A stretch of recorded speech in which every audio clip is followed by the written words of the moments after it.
In today's demonstration, I'll be helping you with piezoelectric materials and piezoelectric devices. And the way we'll sort of go about doing this is we will use a cantilever structure, yeah? And we will basically use this cantilever structure and we'll keep a piezoelectric material, which in this case is PZT5H, which is lead zirconate titanate. We will keep this matte layer on a substrate. The substrate is a cantilever beam, right? So this section here is our substrate, this whole cantilever beam, and this is called the matte layer, which is a piezoelectric material, which is lead zirconate titanate, right? We'll have to model this using a time dependent study, and the reason we need to do time dependent study is because the values for voltages will not really settle in zero time in static studies, especially if you are having a moving configuration like this, right? If it was a static configuration like we did the parallel plate capacitors, you could have done a stationary study, but this time we do require a time dependent study. As for the physics which we're utilizing, it's something called as piezoelectric physics. Now, this physics combines a lot of other physics together. Yeah, we call this as multi-physics in COMSOL because it has multiple different physics combined together to sort of have better integration for a certain setup, a certain study, right? That is one of the advantages of COMSOL multi-physics compared to other competitors like ANSYS and things like that, right? The dimensions I'll be modeling something like 121 micrometers, by the way, for the cantilever, and for the matte layer, it will be around 60, 20, and 1. The force, I'll be using the same force since I'm using a time dependent study. I want a time parameter to be accommodated, so that's what my force is going to look like. And we will yield three graphs. One is a force versus floating potential graph. The other is a stress versus arc length, and sorry, the voltage versus arc length and stress versus arc length. So three graphs. I will show this step by step, but first let's try modeling the cantilever structure. Yeah? The way to do that is you go to model wizards now. We will again be selecting 3D because we're modeling in 3D space. But this time, what are you going to select? You're going to select piezoelectric, right? Instead of electrostatics or anything else. And when I just click on piezoelectric solids, you will notice that there's a bunch of different physics that are added, right? There's a physics for solid mechanics, for electrostatics, for multiphysics, which is piezoelectric study. So this study helps in integration for mechanics and electrostatics, right? And it's really useful when it comes down to it. Now for this study, as I've previously told you, we'll be using the time dependent study. So I'll double click on that and we'll just wait for a moment before it opens the geometry window. And in the geometry window, the first thing you make sure is you're making sure that the length unit is set to micrometers, right? And now I can go to the geometry safely and add a block. I'll be adding a block of what, 100 micrometers of I think around, what was it? It was 20 and 2, 20 and 1. You can give this anything. You can just make it a cantilever structure. Yeah? That's all there is to it. And for the second block, you can place it over this block. I can keep this around 50 or 60, doesn't matter what you keep it there, and 20 and that. But you got to also set it in the Z plane, positive Z up to 1 micrometers, right? And you could simply build everything. You see there's a matte layer. Now I've created this matte layer, and this thing is a substrate. So my cantilever is the substrate, and my piezoelectric material is my matte layer, right? Now we'll start assigning material. I can double click on that and there's a window for materials all of a sudden. I can search for PZT5H first, which is once again, what is PZT5H? It's lead zirconate titanate. So I'll be adding that and I'll make sure that it's only added to the top block because this is not a piezoelectric material. I can make this anything. I can make this polysilicon, structural steel, but for now let us just make it polysilicon, okay? And I double click on this and polysilicon is added to the cantilever structure here. So cantilever structure has polysilicon, lead zirconate titanate is for the matte layer, And now I've created the entire block and it's both formed as a union, right? Now I can go to solid mechanics and I can add the initial constraints here. I can go to physics after clicking on solid mechanics, and I can try adding the fixed constraint to one of the ends of the cantilever like you've done for all the other experiments concerning cantilever beams. I can add boundary load, but this time before I add boundary load, I want to set up parameters, right? I want to add a few parameters. I want to add a parameter for force. I want to add a parameter for F external.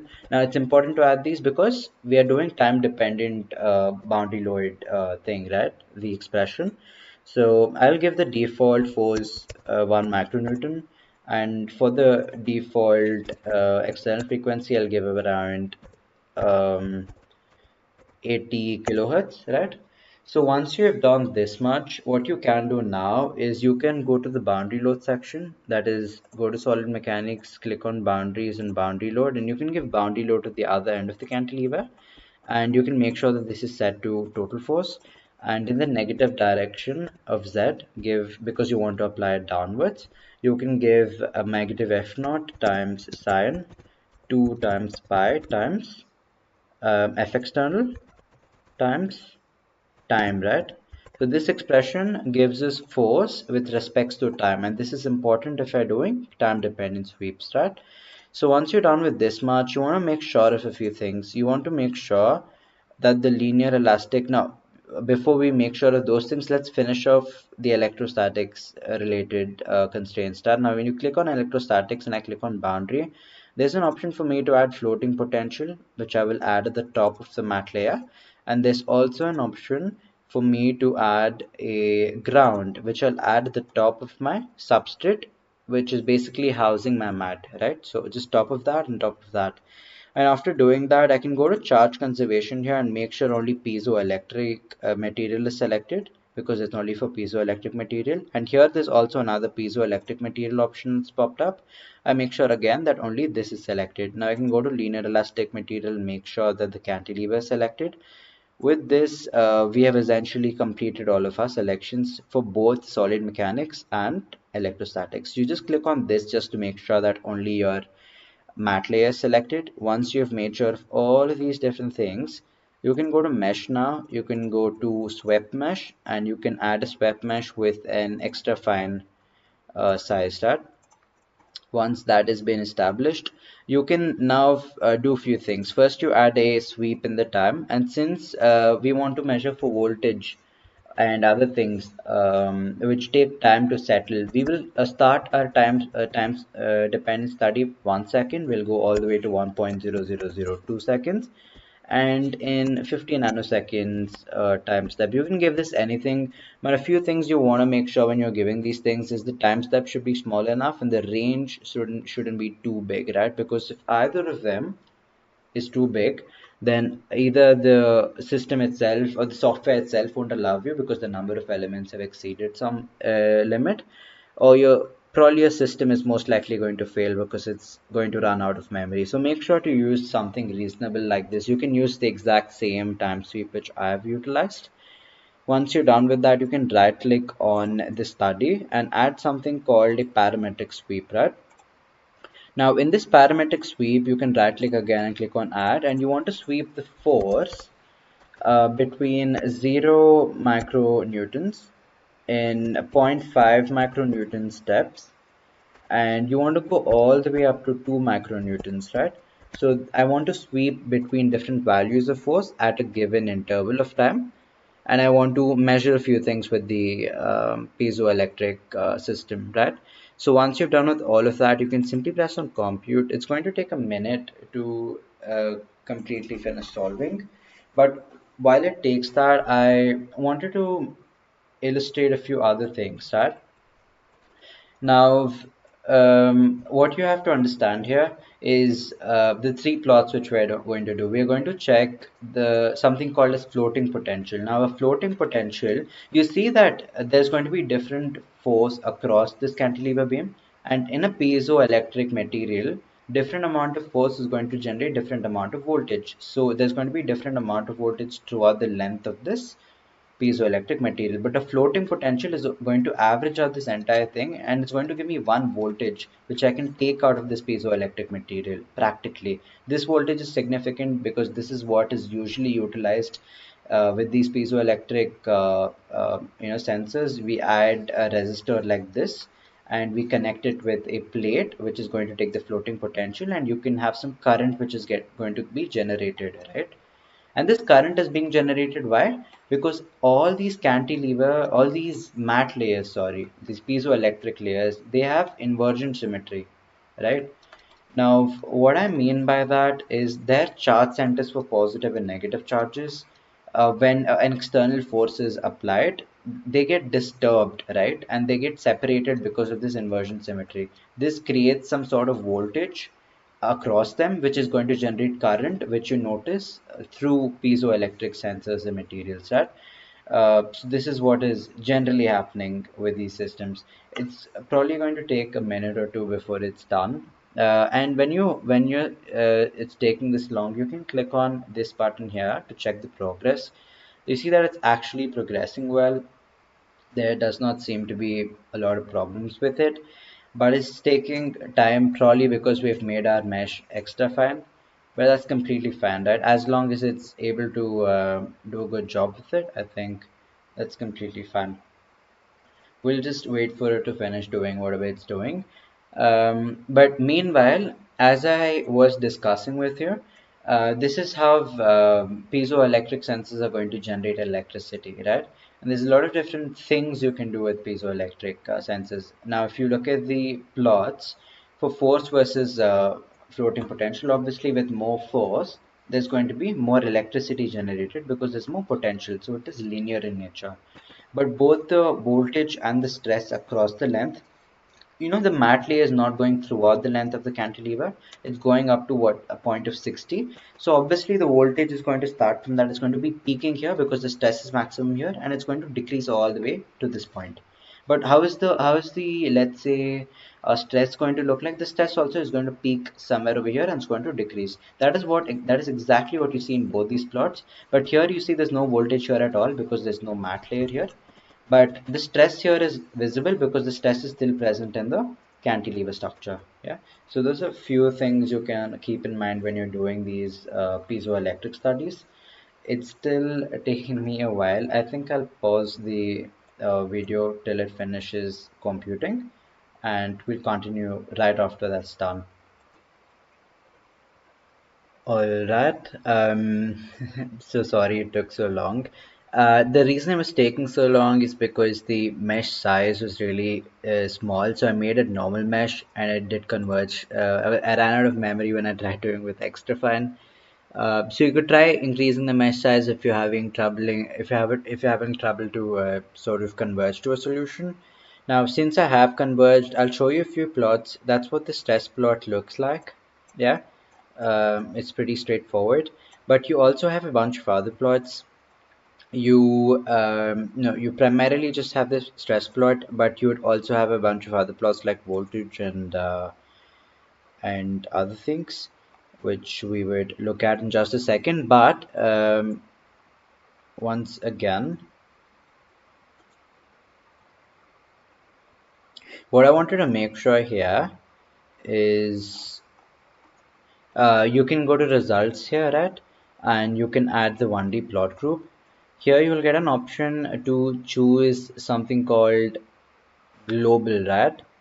You might want to choose global, but before you choose the global plot for the now global plot, you will be using global plot here for the surface potential, right? So I can add an expression here. I can add an expression for surface potential or floating potential to be more precise. And when I add that over there, I basically make sure that this expression here is not for time, but it's for, and I make sure that I'm also selecting the right study here. And I make sure that I'm going for force and not time. And when I plot for this, um, you'd expect to see somewhat of a linear graph over here for the force versus floating potential, right? Yeah, but then once again, you don't want to go for all the time. Now you see this is for all the time selections. You don't want all the time selections. I can click on one of them. I can select one of the time selections and plot, and you'll get a really nice and linear sort of graph. I can do 1,000. Now the reason you're seeing negative plots here is because it's oscillating up and down. You see this is a very acceptable graph for what the force is going to look like and what the potential is going to look like. That's one thing you can do.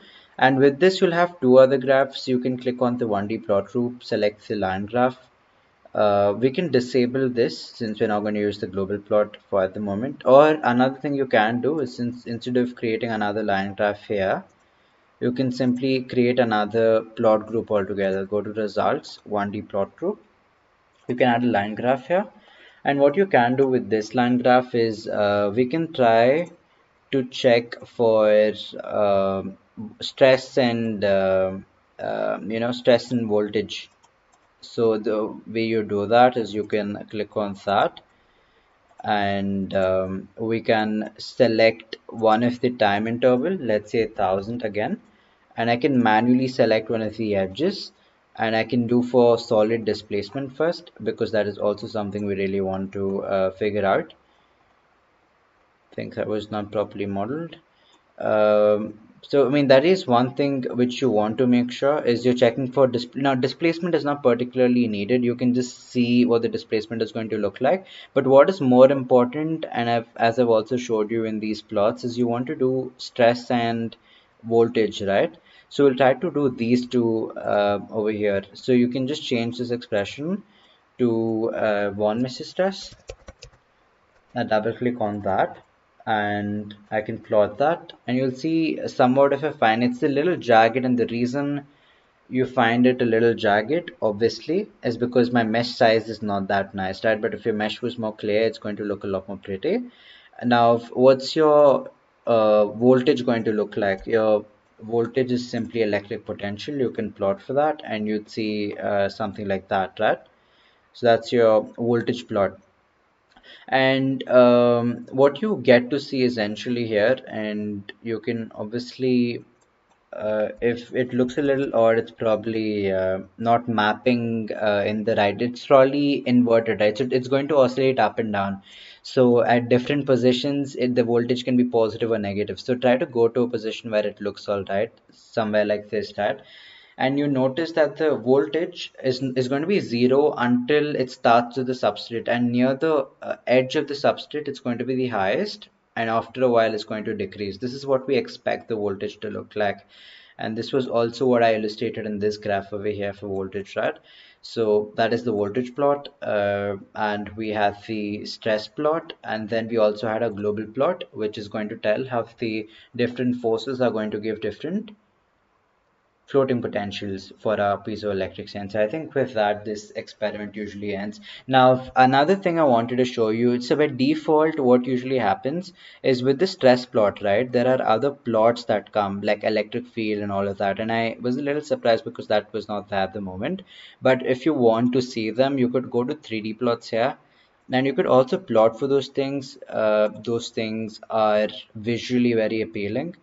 So you can click on surface plots if they're not readily available, and within those surface plots, my bad, what you can try to look for within those surface plots is you can try to this time change this expression to look for electric field, right? We want to look for electric field. So I'll be selecting electric field, and I can plot for that. And you see, this is my electric field plot, right? Which was not given by default for whatever reason. And I can also look for the other plot, like this electric field. There's probably, I think there was another plot for potential, maybe, like electric potential. This doesn't look very straightforward. You'd see that's still generating, but that's probably with the specific time step.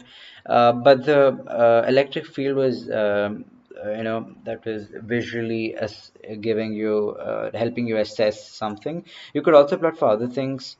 But I think your electric field, your stress plots are what are primarily important. If you have the electric field and the stress plot, um, right? So if you have this plot here, and if you have this plot, which is a plot for the stress, right? If you have these two plots primarily, I think it's more than good. With this, I think I'd end this demonstration, and I hope you could follow along. If you have any doubts, you could let me know. And nothing else. Bye bye. See you around.